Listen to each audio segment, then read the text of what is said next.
Bom dia, boa tarde, boa noite, a depender do horário que você esteja assistindo esse vídeo. Tudo bem com você? Eu sou o professor Fábio e no vídeo de hoje eu gostaria de falar brevemente a respeito da consolidação do cálculo. Vamos lá?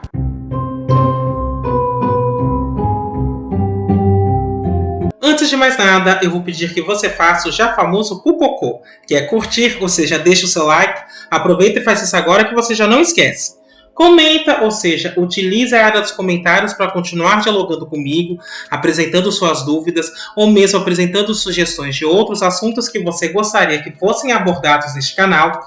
E, caso você goste desse vídeo, compartilhe com seus amigos, compartilhe com seus contatos, compartilhe com aquele seu amigo que tenha curiosidade pela parte histórica da matemática. Além disso, vou pedir para você clicar no sininho, se inscrever e ativar as notificações. Dessa forma, toda vez que sair um vídeo novo por aqui, você será avisado. O objetivo desse vídeo, em particular, é tratar brevemente da consolidação do cálculo. Há um vídeo neste canal em que eu abordo o que havia antes de Newton e Leibniz no tocante ao cálculo, e portanto eu vou focar nos trabalhos de Fermat e Descartes. Há um segundo vídeo no qual vou falar de Newton, de Leibniz, do que eles pensaram, da ideia de fluxos fluente, como surgiu a derivada, como surgiu o conceito de integração, infinitesimais, dentre outros fatores. Este vídeo em particular mostra o que é que foi feito com todo esse material produzido por Newton e Leibniz e como é que ele se transforma nisso que nós chamamos cálculo atualmente. Portanto, sem mais delongas, passemos então a ter essa conversa. O cálculo cresceu de maneira orgânica, se esparramando por várias áreas enquanto criava raízes. Isso levantou algumas questões filosóficas que acabaram por estimular o desenvolvimento da matemática. Por outro lado, nós vemos também o surgimento de um ramo da matemática pura que tenta aprofundar os conceitos do cálculo. Tal área seria chamada então de análise. Assim, podemos destacar alguns matemáticos dos séculos XVIII e XIX que contribuiriam para tais avanços. Os dois primeiros matemáticos que eu quero destacar foram Leonhard Euler e Jean-Léonard d'Alembert. Euler foi um matemático suíço que produziu mais de 80 volumes de textos matemáticos, sendo um dos autores mais produtivos de todos os tempos. Ele também se tornou um dos primeiros membros da Academia Russa de Ciências, e a imagem dele é essa que está em preto e branco. D'Alembert foi um matemático francês que fez importantes contribuições para a álgebra, enquanto tentava demonstrar que todo polinômio com coeficientes reais pode ser expresso como um produto de fatores lineares ou quadráticos também com coeficientes reais. Em seguida, nós podemos falar de Joseph Louis Lagrange, que é este senhor que está com uma roupa um pouco mais escura nessa imagem com fundo cinza. Lagrange foi um matemático italiano que passou a maior parte da sua vida em Paris e em Berlim. Ele trabalhou em muitos dos problemas analisados por Euler e produziu avanços na análise, na mecânica e na álgebra, tendo evitado o uso de argumentos geométricos. Adrien-Marie Legendre, por sua vez, foi um matemático francês que trouxe avanços na teoria dos números, ou seja, na aritmética, bem como introduziu a teoria das funções elípticas e o método dos mínimos quadrados. Ainda podemos destacar Augustin-Louis Cauchy, que é este que está com uma imagem colorida. Cauchy é o matemático mais prolífico do século XIX. Ele aumentou o nível de rigor na análise real e foi responsável por dar forma a uma das maneiras de se estudar análise complexa. Ele se tornou matemático após ser engenheiro durante vários anos. E, em seguida, podemos falar de Carl Gustav Jacob Jacobi. Jacobi foi o primeiro professor judeu na Alemanha, tendo trabalhado em várias áreas como mecânica, teoria das funções algébricas e elípticas, equações diferenciais e teoria dos números. Ainda podemos destacar Karl Weierstrass.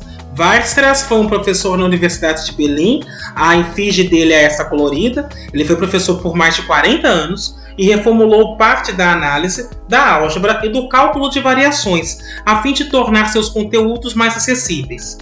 E Bernhard Riemann, o mesmo que dá o nome à integral de Riemann, foi um geômetra da Universidade de Göttingen, tendo desenvolvido um estilo geométrico para análise complexa e álgebra, complementando os trabalhos de Weierstrass e Lagrange. Tendo em vista, então, essa quantidade de matemáticos que contribuem para o fortalecimento do cálculo, nós podemos falar de algumas subdivisões.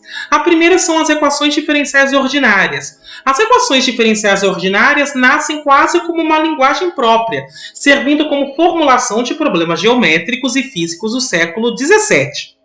Uma aproximação inicial para abordá-las seria o uso do cálculo integral para reduzir a equação dada a quadraturas, ou seja, a ideia era pegar uma equação diferencial ordinária, uma EDO, e reduzi-la a um problema de integração. Leibniz desenvolveu em 1690 uma técnica que hoje é conhecida como separação de variáveis para aplicar na análise de equações exatas. Então vamos dar uma olhada nessa técnica. O que se pensou foi o seguinte: quando eu escrevo uma função em duas variáveis, uma f de xy igual a c, esse c sendo uma constante, na realidade eu posso falar que eu estou lidando com uma lei de conservação.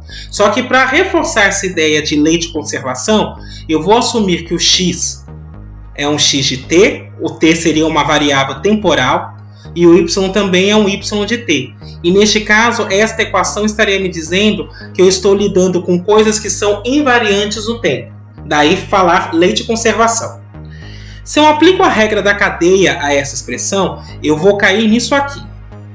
A derivada de f em relação a x, dx, já que x é uma função, mais a derivada de f em relação a y, dy, e do outro lado, quando eu derivo uma constante, isso dá zero. Então, qual seria o passo a passo para resolver esse tipo de coisa?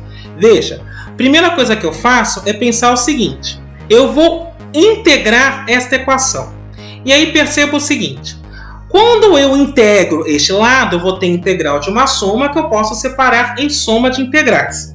Portanto, a função que eu estou procurando, ela poderia ser expressa da seguinte forma: seria a integral de del f del x dx mais uma função h de y.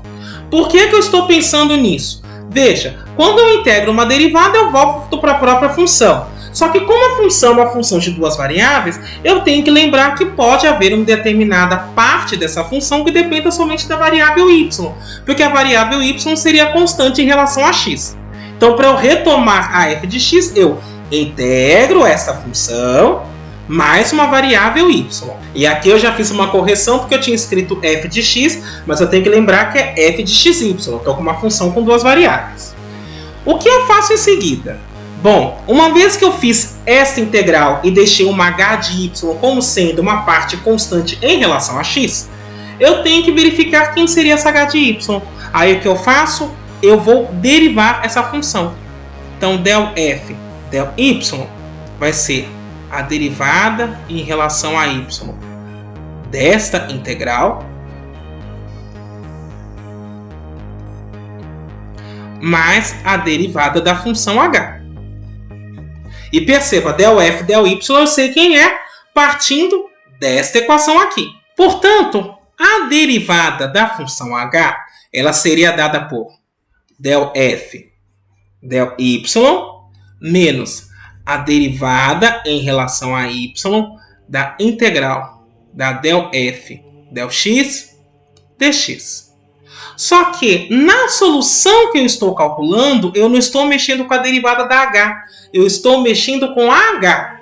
Portanto, eu posso escrever o seguinte: a solução seria a integral da derivada de f em relação a x, que era a primeira parte, mais h de y. H de y seria, então, a integral desta função em relação a y. Então, eu registro dessa forma: a integral da derivada de f em relação a y menos a derivada em relação a y da integral da derivada de f em relação a x dx, tudo isso dy, e portanto eu retomo quem é a função. Um caso mais delicado deste método é se eu estivesse trabalhando com esta equação, uma m de xy dx mais uma n de xy dy igual a zero, de maneira similar às derivadas de onde eu parto, mas de maneira que esta m de xy seria uma μ de xy vezes a del f del x, e essa m seria a mesma μ vezes del f del y. Esse seria um caso mais delicado, em que eu não teria as derivadas, mas eu teria esse produto. É possível resolver este caso, e este caso dá origem à ideia de fator integrante. Em outras palavras, muitas vezes, quando eu caio numa expressão desta forma, eu não consigo resolver utilizando esse critério que eu acabei de mostrar para vocês. Então, o que eu preciso fazer? A ideia seria multiplicar a equação por essa função μ, que seria um fator integrante, é assim que nós chamamos atualmente, de maneira que, então, essa nova equação já multiplicada me permita ser resolvida por este método que eu acabei de apresentar. Uma coisa que eu quero destacar no começo é que muita gente achava que este fator integrante seria impossível de ser obtido. Assim, Newton e Leibniz começaram a usar séries infinitas para resolver equações diferenciais. Contudo, é necessário destacar que Colin Maclaurin, o criador da série de Maclaurin, ele, ao observar essa ideia de você utilizar séries infinitas para resolver EDOs, ele alertou para o quão apressado isso poderia ser. Mas a ideia de você sempre tentar transformar uma EDO em uma equação algébrica parecia bastante atraente para ele. Ainda, é necessário observar que Leibniz havia observado que uma curva define funções. Você pode definir as abscissas ordenadas, as subtangentes, como era conhecida o tamanho da projeção da tangente ao gráfico de uma curva, dentre outras funções. O problema então seria reconstruir uma função, ou melhor, reconstruir uma curva a partir desses dados. Essa ideia de você reconstruir uma curva sabendo algumas coisas a respeito dela é o que nós chamamos atualmente de problema de valor inicial. Ainda, eu devo destacar que a série de Taylor de uma função, como nós sabemos atualmente, ela pode ser gerada a partir dos valores que essa função vai ter em qualquer intervalo de tempo da variável independente. Considerando que essa variável costumava ser do tempo, isso é equivalente a dizer que, para conhecer uma determinada propriedade, bastava identificar o seu comportamento em todos os intervalos de tempo. Lagrange, em particular, era o proponente de séries de potência, chamando tais soluções a princípio de funções analíticas. Uma coisa que eu quero chamar a atenção é que função analítica hoje, de fato, ela tem domínio complexo. Mas quando você pensa que ela está sendo atrelada a uma variável temporal, a primeira pergunta que se faz é: o tempo pode ser visto, então, como uma variável complexa? Essa foi a primeira coisa que apareceu no momento em que Lagrange construiu o conceito de função analítica atrelada à EDO. Inclusive, isso virou um objeto de estudo à época. Perto do fim da vida de Weierstrass, em 1897, o matemático alemão Felix Klein notou que, se variáveis físicas pudessem ser vistas como complexos, então o movimento de um corpo rígido poderia ser tratado como um movimento num espaço hiperbólico. Uma vez que nós vimos, então, como surgem as equações diferenciais ordinárias, nós podemos ir a um passo além e pensar nas equações diferenciais parciais. Na metade do século XVIII, físico-matemáticos começaram a considerar problemas envolvendo mais de uma variável dependente. O mais famoso desses problemas é o de uma corda vibrando. Esse problema foi discutido por Euler, D'Alembert e Daniel Bernoulli, que era filho de John Bernoulli, sobrinho de James Bernoulli. Então eu vou só escrever quais seriam as equações da corda.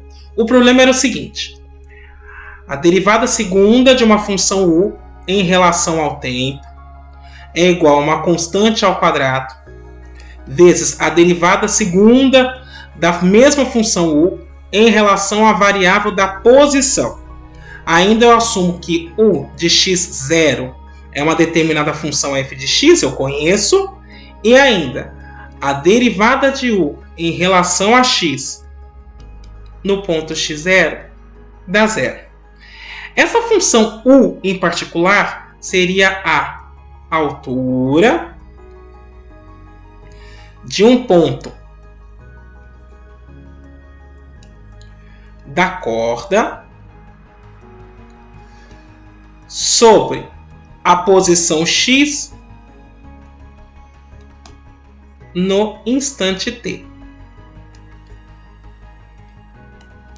A solução que eles encontraram era essa. A U de xt é dado por seguinte série somatória para n indo de 1 a mais infinito, de AN seno de nx vezes o cosseno de nct.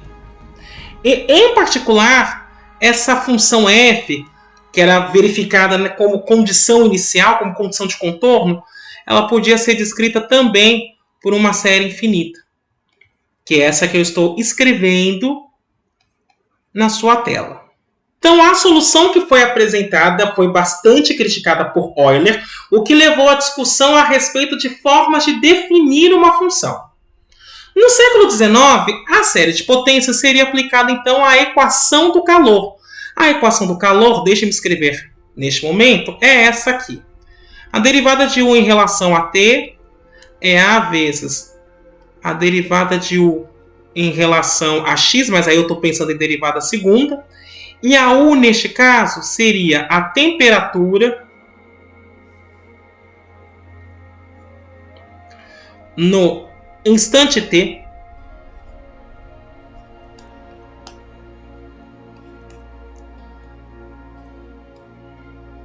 em um ponto X ao longo, num primeiro momento, ao longo de um fio. Era isso que a U representava. Ainda se assumia que a U de x0 era uma determinada função φ. E a primeira solução apresentada foi para quando A era igual a 1. A solução que se obteve foi a seguinte. U de xt era igual somatório para R indo de 0 a mais infinito da derivada de ordem 2R da função φ aplicada em x, dividido por r fatorial, vezes t elevado a r. Perceba que isso está bem distante daquilo que nós chamamos hoje de séries de Fourier. O que eles observaram é que essa série divergia para valores de tempo diferentes de zero. E, até o século XIX, não havia essa preocupação com convergência de séries, ou seja, apresentavam-se soluções, mas ninguém estava nem preocupado com o fato de que, de fato, essa solução representava uma função. Inicialmente, Cauchy e Weierstrass apresentaram condições para séries, que são as soluções de equações diferenciais ordinárias, desde que seus coeficientes também pudessem ser representados em séries convergentes. Entre 1841 e 1876, Cauchy, Jacob, Weierstrass e Sofia Kovalevskaya e Gaston Darboux analisaram a convergência de séries que representam soluções de equações diferenciais parciais. Em particular, Kovalevskaya mostrou que a série seria convergente se o problema de valor inicial estivesse numa forma normal. O que eu entendo por forma normal, segundo a visão dela? Forma normal seria dizer que as condições são impostas em uma variável cuja derivada de maior ordem é igual à ordem da equação. Então, tendo observado os primeiros passos rudimentares das equações diferenciais parciais, nós podemos abordar então o cálculo de variações. Então, a figura comum que nós utilizamos para descrever uma função é um ponto sendo mapeado no outro. Entretanto, a variável independente pode ser uma curva, pode ser uma superfície. Por exemplo, imagine que eu tenho uma curva gama, que é o gráfico de uma função f, no intervalo entre a e b. Nós podemos definir o comprimento dessa curva com essa expressão. Ou seja, tanto a imagem quanto aquilo que eu estou pegando como valor independente podem ser, por exemplo, curvas, não precisam ser números. Neste caso, eu estou fazendo uma função que na realidade sai do conjunto de curvas e tem como imagem os números reais. Um dos problemas clássicos do cálculo de variações consistia em obter uma curva, satisfazendo algumas condições, de maneira que este comprimento fosse o menor possível. Esta é a origem, então, daquilo que chamamos hoje de cálculo de variações. Com o surgimento do cálculo diferencial integral, o desenvolvimento do cálculo de variações, ele nasce a partir da resolução de determinados problemas para analisar algoritmos e técnicas de maneira mais geral. No século XVII, 3 problemas foram fundamentais nesse sentido. O primeiro problema para então estabelecer como o cálculo de variações iria se comportar dali em diante é o problema da braquistócrona. Seria um problema de menor distância de um objeto que passa de um meio para o outro enquanto se desloca de um ponto ao outro. Vamos pegar uma versão simplificada deste problema para ficar mais claro do que se trata. Então aqui está a situação. Você tem um objeto que sai do ponto P para o ponto Q. Aqui você tem o ponto O de contato. A distância PO-QO seria então essa superfície onde passa de um meio para o outro. Ele está descendo a uma determinada velocidade. Aqui ele passa com outra velocidade. E o problema então seria encontrar a menor distância entre esses dois pontos. O que se observou é que o mínimo ocorre quando acontecem essas condições. O seno de θ1 dividido por V1, seria a velocidade no meio, por exemplo, entre P e O, é igual ao seno de θ2 dividido por V2, que seria a velocidade depois que ele passa pela superfície de contato. O segundo problema era considerar a mesma situação, só que pensando num raio de luz, e usando neste caso para fazer a velocidade, ou seja, aquilo que estimula a velocidade, a força gravitacional. Isso vai gerar, inclusive, aquilo que chamamos de princípio de Fermat.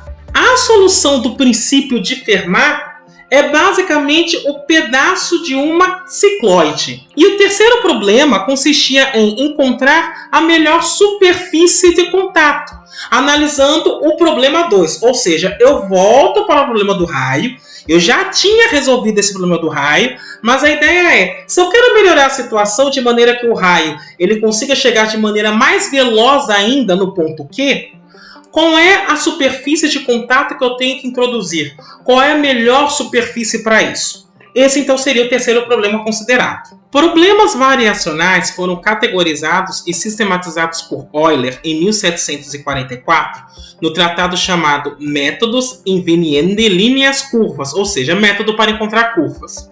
Nesse tratado, por exemplo, ele vai apresentar uma série de problemas de complexidade crescente. Então, só para dar um exemplo, a proposição 3, o capítulo 2, solicita o valor mínimo da integral z dx, onde z é uma função de duas variáveis, e p é a derivada de uma função em relação a x. Então, vamos dar uma olhada neste problema em particular. A uma dada hora, olha, cai nessa equação. N dx menos dp é igual a zero. Onde ele vai considerar que o dz é igual a m dx mais n dy mais p dp. Ou seja, ele vai considerar essa forma. Este n, em particular, ele enxerga como dz dy, ou melhor, del z del y. E o p ele vai enxergar como sendo del z del p, ou seja, derivadas parciais. A equação de Euler é a seguinte: n dx é igual a dp. Ou eu posso escrever pensando em infinitesimais desta forma. E, portanto, isso me leva à seguinte expressão: del z del y seria a mesma coisa que calcular a derivada aqui pensando na derivada já ordinária, d dx, de del z del y'. Ou seja, eu poderia resolver uma equação diferencial parcial a partir de um método de equação diferencial ordinária. No capítulo 3, Euler vai generalizar esse resultado adicionando parâmetros. E no apêndice ele aborda curvas e superfícies elásticas, incluindo o problema da vibração de uma membrana. Num segundo apêndice, ele mostrou como seria possível unificar as soluções dos problemas 1 e 2 numa mesma equação. O cálculo de variações ganha este nome, porque é chamado cálculo de variações, porque em uma carta de Lagrange para Euler, escrita em 1755, Lagrange generaliza a ideia de diferencial de Leibniz, utilizando então a famosa letrinha delta para designar a variação ΔY. O objetivo era mostrar que estavam se considerando funções cujos domínios não precisavam ser necessariamente conjuntos de pontos. Ou seja, Δy seria o equivalente ao dy infinitesimal nesses casos. O operador delta, então, comutaria com derivadas integrais. Assim, em virtude da sua praticidade, Euler passou a chamar este campo de conhecimento de cálculo de variações, porque na prática você começa estudando coisas que não são necessariamente números, mas você mostra que podem enxergar como se fossem. Como o campo que se destinava ao estudo de funções a partir de conjuntos de pontos era o cálculo, e aqui eu estou considerando variações, ou seja, curvas, pensando em máximos e mínimos, resolveu se chamar de cálculo de variações. Lagrange considerou alguns problemas de variação e em seu estudo introduziu os multiplicadores. De maneira similar à equação f' de x igual a zero, a equação de Euler é uma condição necessária, mas não suficiente para indicar extremos, sem diferenciar máximos e mínimos. Assim, seria necessário então estabelecer algum critério adicional para identificar quando era máximo ou quando era mínimo. Ou seja, quando Euler vai estudar o famoso problema dele a respeito de variações, ele identifica, assim como nós fazemos hoje no cálculo de uma variável, que você tem candidatos a máximos e mínimos, mas você nunca sabe quem é o máximo ou quem é o mínimo. Portanto, você precisaria de um outro critério, que é o que a gente chama hoje de teste de segunda derivada, para identificar se aquela pessoa que você está pegando, aquilo é máximo, aquilo é mínimo, aquilo é o quê. Como eu estou trabalhando com problemas de otimização, a ideia é a mesma. Eu consigo identificar possíveis candidatos a máximos e mínimos, mas eu não consigo identificar quando eu tenho um máximo, quando eu tenho um mínimo. Eu precisaria de um critério adicional. Em 1786, Legendre mostrou que uma condição suficiente para encontrar o mínimo desta integral de uma função que estava satisfazendo a equação de Euler era que, para todo x e seu domínio, a derivada segunda fosse positiva.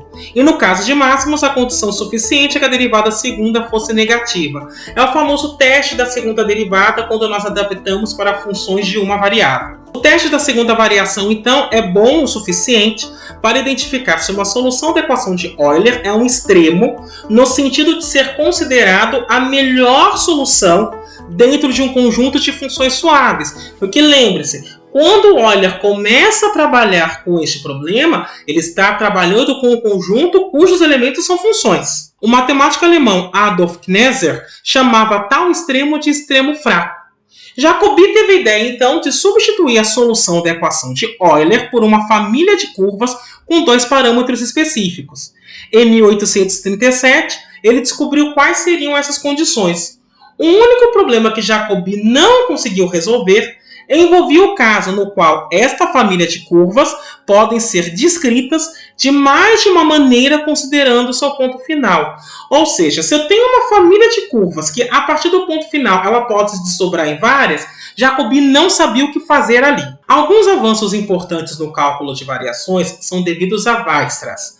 Ele eliminou algumas das hipóteses sobre diferenciabilidade e levou em conta a diferença entre limite inferior e mínimo. Um exemplo importante foi o uso do princípio de Dirichlet para provar o teorema de aplicação de Riemann, aquele que assevera que toda região própria, simplesmente conexa num plano, pode ser mapeada no círculo unitário.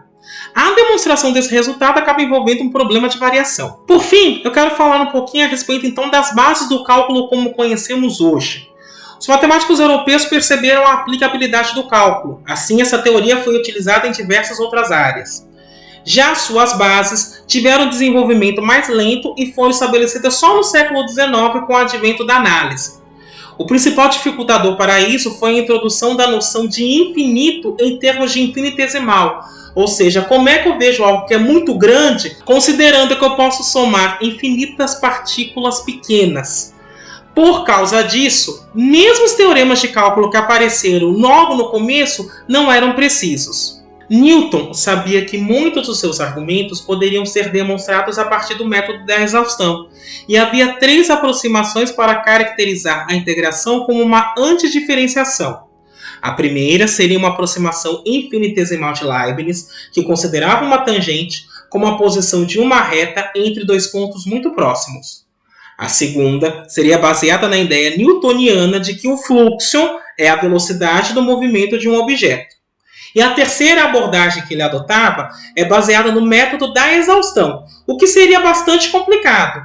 Apesar disso, o cálculo inteiro Você pode resumir a um problema de geometria eudoxiana, caso você queira. O problema é que as coisas ficam bastante complicadas quando você faz isso. Portanto, as duas primeiras aproximações são as aproximações usuais quando eu quero, então, caracterizar o cálculo. No século XVIII, algumas exposições a respeito do cálculo seriam introduzidas. Esses textos abordavam a ideia de indeterminações, bem como explicitavam as notações que seriam adotadas. A tentativa de explicar infinitesimais ou bani-los de vez, caso não fosse possível explicá-los, se estenderia por todo o século XIX. Por exemplo, Lagrange compreendia que função era uma fórmula algébrica que poderia ser expressa como uma série de Taylor. Apesar disso ser complicado, por se tratar de uma série infinita, essa ideia permitia a definição de derivadas integrais. Mas quando você coloca o infinitesimal, você ganha um problema com o infinito, que é somar pequenas quantidades para dar algo muito grande. A forma de apresentar o cálculo tal qual é feita hoje se deveria, em grande parte, aos textos de Cauchy. Ele percebeu por volta de 1820 que não seria viável conceituar o cálculo inteiro usando infinitesimais. Assim, o conceito de continuidade com os famosos epsilon e deltas surgiria neste momento. A partir deste equivalente, ele acaba fazendo a equivalência entre o cálculo e essa ideia de utilizar epsilon e delta para infinitesimal. Com este equivalente, todo o cálculo e toda a análise foram reescritas por ele desta forma. E é a partir dos textos de Cauchy que se concebem todos os livros de cálculo no século XXI, onde nós estamos neste momento. Bem, era isso que eu gostaria de discutir com vocês hoje. Espero que tenha sido bastante proveitoso. Eu me despeço por aqui. Até a próxima!